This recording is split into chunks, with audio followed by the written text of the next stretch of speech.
second. Here we go, those dynamite going off. That's Mongraal. Yep. I know Mr. Savage, who dropped the flint knock earlier, starting to throw down the dynamite guarantee. He's still out here. Masha in the feed picks up. And look how high up he is, man. Like, all the way up there. And there's, like, Dealers now is just going to have to play defense. Needs to be cautious about players. They're going to be in front of him. And now we're going to be in top 5. Players are going to earn 7 placement points. Dealers does manage to take out Majid. What a shot there with that gray heavy AR, putting it to good use in the late game. And now we're going to be down to the top 3 players. Dealers has 2 eliminations, a decent kit here. At the very least, what he's going to have to deal with that Shadow Bomb as well. Maybe try and use that in case he's going to be in a potential situation where he's going to lose damage on the high ground. But 13 builds remaining now. Mr. Savage up above. Dealer's going to be in the mid. Mongraal down low. These are 2 players you simply do not want to be sandwiched in between. But Dealers is going to get the better of Mongraal. Mr. Savage throws down the Splodes. The Splodes don't find the target, though. Mr. Savage is going to be weak, as Dealer's going to be able to take out 2 of the best players in European Fortnite right now, as Dealers all the way low. No more builds. Savage, 20 builds, is going to have the Splodes. This is the moment. The rocket goes down. Dealers with that Shadow Bomb. It's going to get right on top. Oh, we tried to get above him, but it did not happen. And Savage is doing such a good job of just holding this one down, not allowing him, because he knows he doesn't have a chance, and he makes full advantage of it. That is going to be the victory royale, courtesy of the legendary Rockets. Mr. Savage, that dynamite swap out pays off in a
finding Elam on to Dart.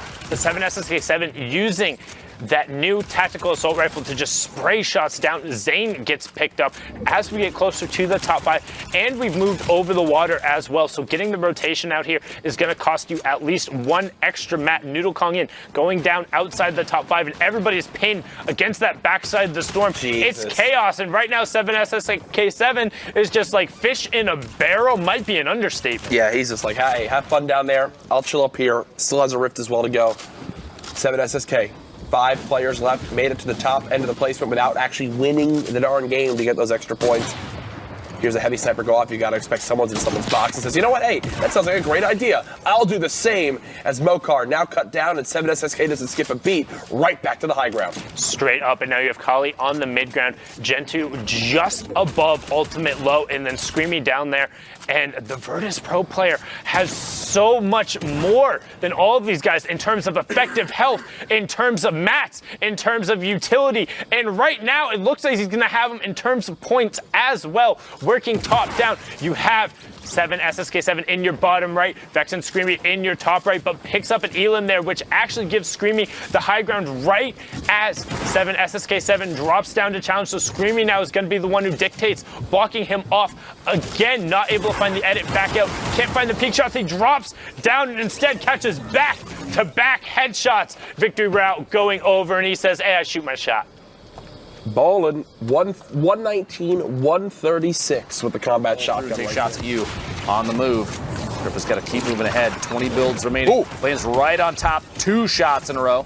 Spoovix goes down. Crippa picks up all those materials. He has his head on a swivel here, Lupo, and that has been the top. More impressive part of it. He's looking around, seeing right through the slats of the wood where players are going to be. Is there an opportunity for him to get another point? 1 step closer to the victory royale. Crippa, such a good player, but Lowell has been having one heck of a game. It is, or just a day, I should say. He's been performing so well. And Crippa still holding back to the edge of the storm here. Waiting, hearing players make a lot of noise all around. Needs to be mindful not to take a lot of ticks outside, but will be able to pick off Lowell, who was right in front of him. Now we're going to be in top 7, Lupo. 6 players remaining. Crippa picking up elimination that feeds us and takes Ice from Atlantis out. He's taking so much damage from outside. He just turns on Horde. 4 HP left. The Siphon puts him at 54. Now's the time. You better pop those minis because you're not going to get another chance. Brasco and Big Monkey all the way up top. Mino still in a baller, gets knocked out of that, forced out by Brasco. A little 1v1 happening right there. The Storm doing the only damage to Brasco at that point. Mino on the outside, going to have to rotate around. Meanwhile, Crippa, low ground warrioring. Look at the bottom right corner of your screen. No builds.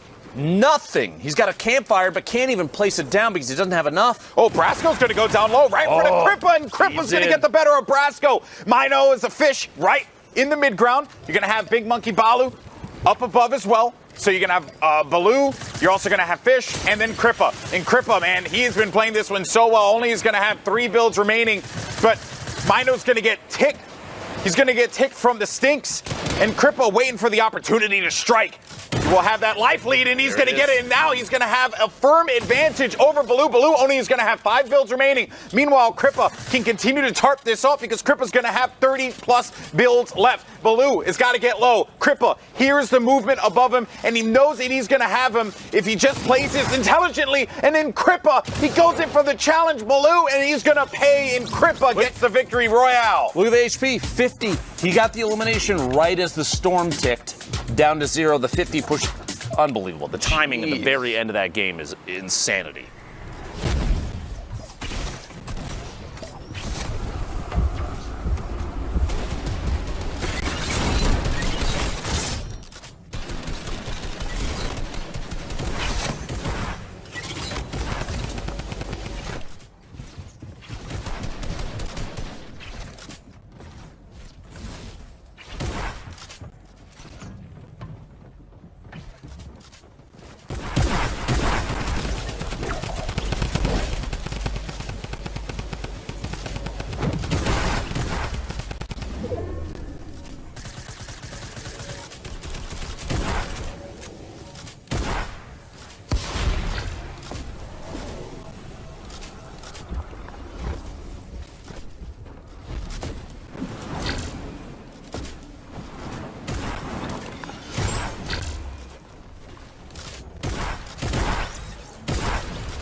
have to remember the blue AR and the drum gun share that ammo pool. You mentioned that earlier, Golden Boy. You want to try and avoid that if possible. You don't want to feed through the same amount of ammo too fast. Oh, Kitty was not even paying attention. You hate to see it. A quick swap out there. 3 shadow bombs, a big pickup for Mongraal. 3 shadow bombs is the difference between being 14th right now and making it to top 5 almost guaranteed unless someone sees that door edit right there. Mongraal not timing the push out just right there. A little bit of storm damage. Gonna go for maybe a campfire and that mini. There it is. Anything they can do to try and squeeze out some HP, some survivability in that last moment. The top down here, Chapix. All the way up top, the shadow bomb. You do have a handful of players, looks like 1 or 2 up above flying in still. The redeploys that combat shotgun range with a lot of accuracy is extremely deadly. Shots from underneath 52 shield, and Chapix is gonna have to keep rotating in on this tarp. Did place that trap down behind you. He drops the turret. You just don't want that in your inventory at the final moments. It takes up a slot that you don't necessarily need. Final moments of these games, Chapix dropping down. Shadow bombs, key to rotations like this. Very dangerous positions can be mitigated quickly. Oh my gosh! The angle and takes the toes out on a player rotating in.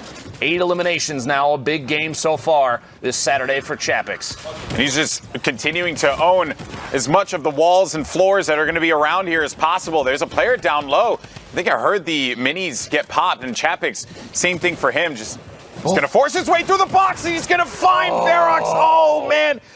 Verox was just not aware. I mean, he heard him trying to charge in, but he just was not able to stop him in time. And Chapix right there, maybe getting a little cheeky trap door, but there's going to be no one right above him. Chapix still, that flint knock.